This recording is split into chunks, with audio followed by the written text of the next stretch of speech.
mkavu. Hakuwa na umbo la kuvutia jicho wala uzuri wa kuvutia kwake.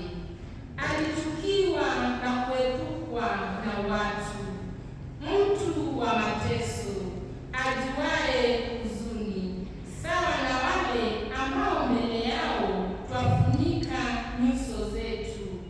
Alidharauliwa na kufedheheshwa. Hakika aliyachukua mateso yetu na alijitwika huzuni zetu.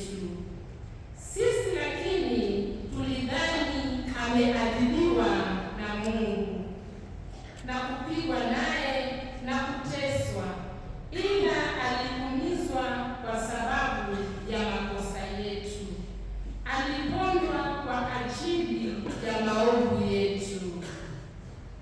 Aliibeba adhabu iletayo uzima juu yetu, tumeponywa kwa vidonda vyake.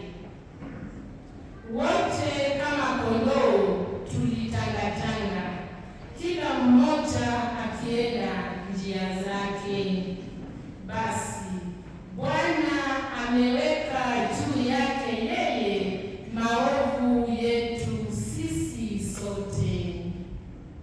Alionewa vikali sana, akanyenyekea, wala hakufunua kinywa chake, kama mwana-kondoo anayepelekwa machinjoni, na kama vile kondoo anyamazavyo mbele yao wamkatao manyoya yake, vivyo hivyo hakufungua kinywa chake.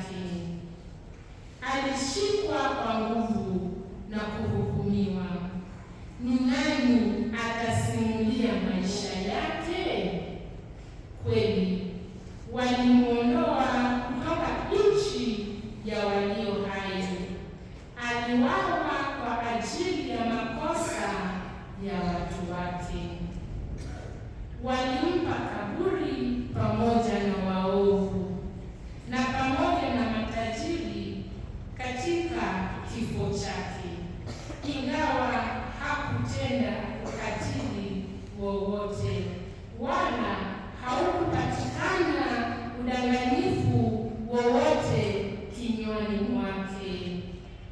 Bwana ametaka kumuumiza mtumishi wake, kwa mateso amemhuzunisha. Amefanya maisha yake kuwa sadaka ya malipo ya dhambi, naye ataona uzao wake, ataishi siku nyingi, nayo mapenzi ya Bwana yatatimia kwa mikono yake. Kwa ajili ya mateso aliyoyavumilia, yeye ataona mwangaza, atajaliwa mema. Kwa maarifa yake mtumishi wangu mwema atatakasa watu wengi, yeye atajitwika maovu yao.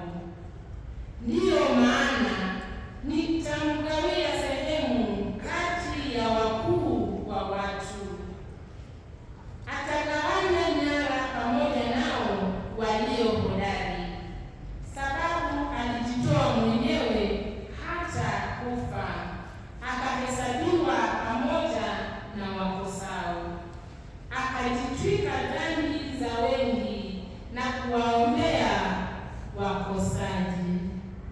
Neno